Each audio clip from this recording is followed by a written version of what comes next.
For who we're about to bring out. I know there's a lot of huge Walking Dead fans in the crowd. Our first guest, though, before Walking Dead, had an amazing list, a very diverse list of other credits. He's a really interesting guy.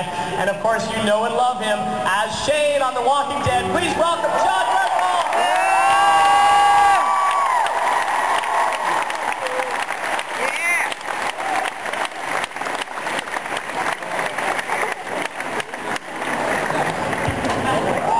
Wanted to do that. Kiss on the cheeks here. Norman will be here soon. He's powdering his nose. How's your expo going? My what? How's your Fan Expo going? It's great. I love Viva la Canada, man. Meeting very cool people. Does this work? Does it work when I hold it down here? Yeah. Yeah? What's up, everybody? What are y'all doing? Nice. I want to start off by asking you if you can take us back to the moment when you got the pilot script for The Walking Dead, because I understand that you put some bold words out there to your representatives about how badly you wanted to be a part of this. Yeah, no, I read it, and it was like the best pilot I'd ever read, and I feel like there's a lot of echo with this thing. I feel like I'm like some political convention. Anyway, yeah, no, it was a great script. I wrote to my agents that I would do anything to be an extra in this show. I think I knew right from the jump.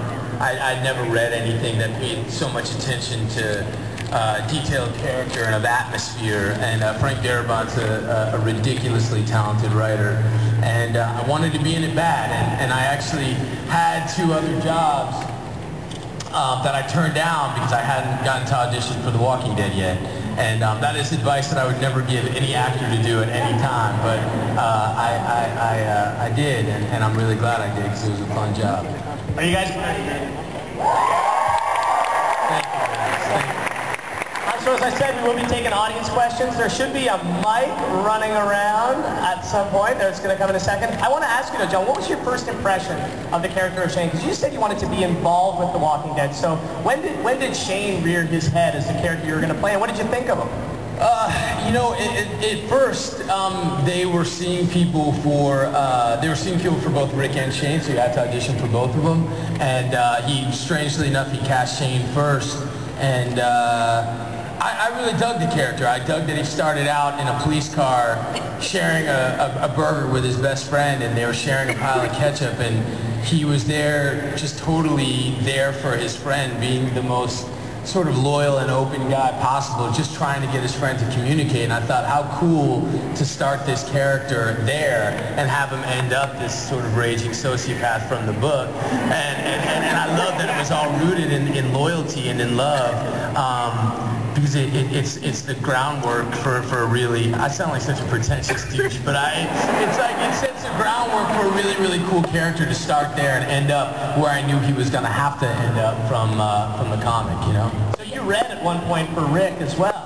Yeah, I did, man. Yeah, and but once I read that opening monologue about women and lights and stuff like that for Shane, I was like, oh, that's the part. That is so cool. And it was so cool because then I got to read with all the different guys auditioning for Rick, and I got to sort of see them all. And when Andy Lincoln came in, it was just like, boom, that's the guy, and that was really cool. Well, so I got to ask you, we won't tell anybody, sorry, but how do you think Andrew Lincoln would have done as Shane? Would he have been any good? He's all British and shit, man. Yeah, he would have. I'm gonna tell you, I don't think there's anything that guy can't do. You know, he's not only. I mean, everybody on The Walking Dead. But, he's not only a wonderful actor, but he's a great man, great father, great husband, and he's, you know, I love him, as I do all the people on that show. As I love that freaking Norman Reedus, where the freak you are, man.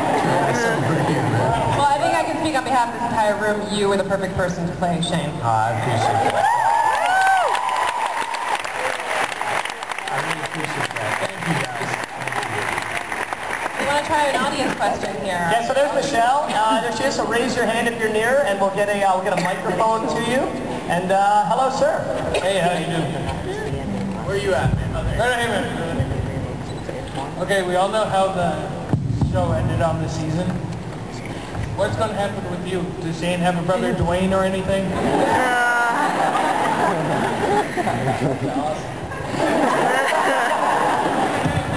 Yeah, right. Yeah, right. Right to the writers. Look, I don't know.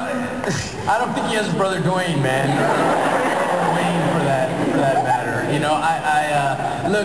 I went on to do Frank Darabont, the guy who started Walking Dead. I went on to go do his new series, LA Noire, and we shot the pilot of that. Right now, I'm in New York. I'm shooting, actually, lucky enough, I'm shooting the new Martin Scorsese movie, like, as we speak. That's why I got this goofy beard. And so I'll shoot this until January, and then we'll go back to LA Noire. So I think I don't know how much carryover those two shows are really gonna have, man. But I'd love to go back. I love that show and the people that make it with all my heart, man. Did you know right from the get-go that Shane's days would be numbered? Yeah, like they said in the beginning, Shane's not gonna make it for too long, and there's nothing like, I fought like hell to get to audition for this part, and I read this script, I want to be in it so bad, and I met this great cast, and I met Frank Darabont, I was like, oh, I want this so bad, it was so great, and they're like, oh, by the way, it's based on this comic, check it out, and like, I sit down, I open, I'm like, holy guacamole, that motherfucker is dead, like dead fast. And so,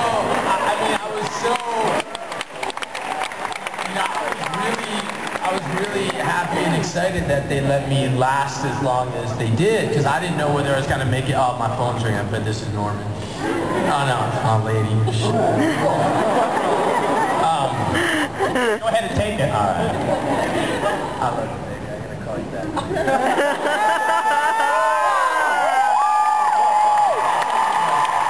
That's everybody. Hey, baby, fly safe. Yeah.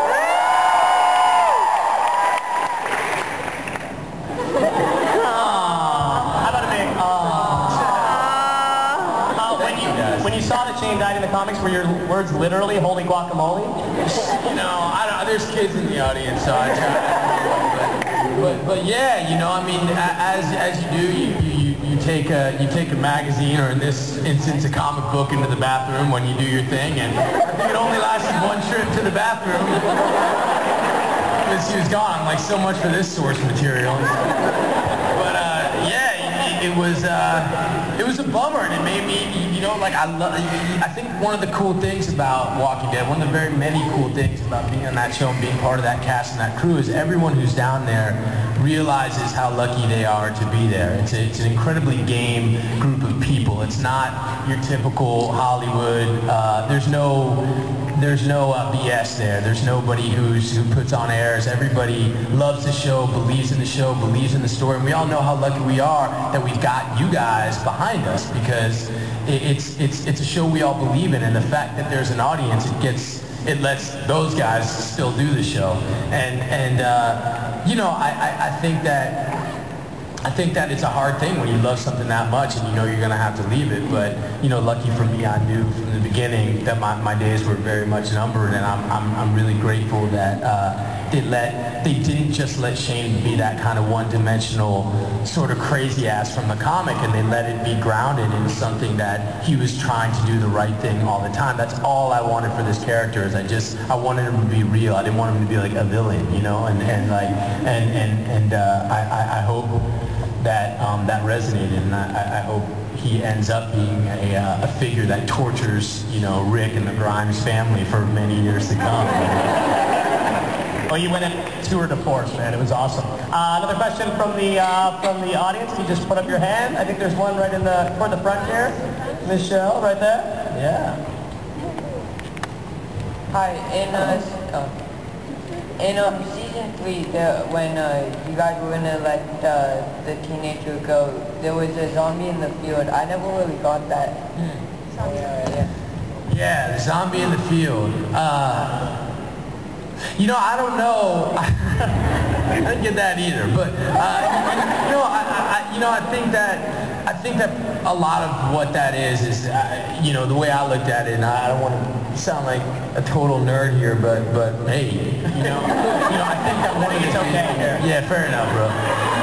I think that, you know, one of the main things for Shane and one of the main sort of themes of the show is loneliness, and I think Shane especially, all these characters suffer from a certain element, a certain degree of loneliness. I think Shane suffers from this very specific kind of loneliness, and that's, you know, there's loneliness when you're far away from the people you love, or you've lost the people you love. But with Shane, he's right there with the people who he loves more than anyone else in the world. He just can't be with them the way that he wants to be with them, and that's a biting loneliness. That's that kind of loneliness you feel in 7th grade when you're in love with Mary Palmer and she's sitting 3 desks away. You see, I really felt this shit, you know what I mean? And like, you know, but she'll never love you the way you love her, but like magnify that by 1,000,000, and that's kind of what Shane's going through. And I think there's always this idea through season 2 that, you know, he should just pick up and run. He should pick up and walk off. One, because I think he wants to show the people in the group how valuable he is to them. Oh, what would you do without me?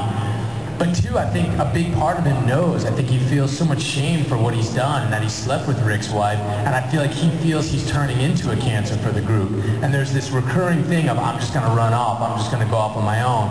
And to see this lone zombie in the field, I think for Shane, because it's really Shane who sees the zombie, he's just like, wow, what a horrible way to go out. You know, I mean, what a horrible road to hoe, and look how far gone the world is. That there's this. And I think mostly, I think it was just a really cool shot, and they wanted to put it. You mentioned Mary Palmer from school. Was that her on the phone? No, hell's no, man. No, it's not Mary Palmer, no. Let's talk for a second about that final scene, if you don't mind, John. Is it true that you were so focused on the pre-zombie part that you maybe forgot to prep a little bit for the actual zombie part? Yes, that is entirely true. Yeah, I do not know how to. I am quite a preparation freak, and I totally forgot that I had to play a zombie, and I was like, well, how do you do that? And because the zombies go to zombie school, and they do. No, I mean, they really do. They do like zombie physicality, and they know how they were bit and all this shit or whatever. And guacamole. Yeah, and I don't know. I never went through that. And so I said to him, like, how do you, like, I haven't been a monster since I was a little kid. You know, I was like, Rick, you know, I didn't know. Anyway, I hope it worked out. But Greg Nicotero, the amazing effects makeup master, did he teach you how to be a zombie? There was no time. That was the point. They were just like, okay, so now you got to be a zombie. I'm like, I got to be a zombie? And they're like, yeah. They're like, you're going to shoot me playing a zombie? They're like, yeah, you got to do it. And I was like, all right, I'll do it. Yeah, there was no time to really talk about it. Yeah. Another question? Do you and Dale still go at each other's throats? Say it again. Do you and Dale still go at each other's throats? Well, you know, Jeff is, he's over on the new show. He's over on LA Noir with me. And, yeah, it's pretty cool. He follows Frank, you know, and so that guy is such a, man, I love that man. And he's so damn good, and such a great guy to learn from and have around. And yeah, I think we'll probably end up going at each other's throats in this new show too, which would be pretty cool, man. Yeah. I have to ask, going forward in this next season, how do you think that Rick is going to change as a result of Shane no longer being there? Because, you know, I don't know, maybe I'm alone in this, but to me a lot of times, until the last couple of episodes, Rick sometimes was just sort of inefficient about making decisions. And you were really, you know, I felt like I had a fierceness. Yeah, I think that's the deal. I mean, I think that's the deal, and I think what you'll see, I think Andy Lincoln had the courage and the patience and the temperance as an actor to play that. Because I think what all, you know, actors want to do is they want to be flashy and they want to be showy and they want to go for it. He eased off the throttle and sort of played, you know, not knowing what the right thing to do, and to be sort of caught in the middle. And I think you saw in the last episode, which is so cool, because when they kill you off The Walking Dead, they kill your ass off. They're like, pack up your shit and get out. And so I never even read the last episode. I had no idea what was going to happen. I was so excited when I was home. I was like, oh, I get to watch this like a fan. Like, I had no idea what was going to happen. And it was pretty rad. And you know, I saw the episode, I saw the changes that were going on in Andy, and you know, he cares about this, as we all do. He cares about the job so much, and I think he's gonna let Shane and the loss that he suffered, it's going to start affecting him. I think he's going to become, it was weird because I saw a lot of shame in Rick in that last episode. I saw the way he was making decisions, and he was like, cut that out, like it's got to be this way. It's, you know, it's a dictatorship, you know, and I'm really excited to see where he goes. I mean, I say the same about Norman and Sarah Wayne Callies. I mean, they're some of the most exciting actors, I think, working today. And I'm not just saying that because they're my friends. It's just, I loved watching them work, being with them, and now I can't wait to watch them work in my living room, you know? Another question from the floor? Well, now you're looking at the series like a fan. What do you think now of the new premise that now they don't have to be bitten by the zombies to be turned into zombies? How do you think that's going to affect the new season? Man, I don't know. I'm so glad that's not my problem, you know? You know,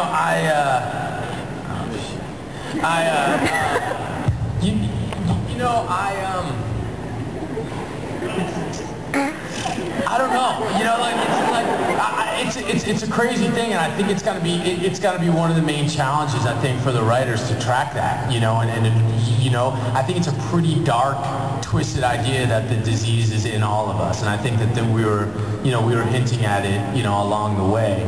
And I think I would imagine this next season is going to really come out that you know, we're already, you know, we are the Walking Dead, and that's just right from the comic, you know.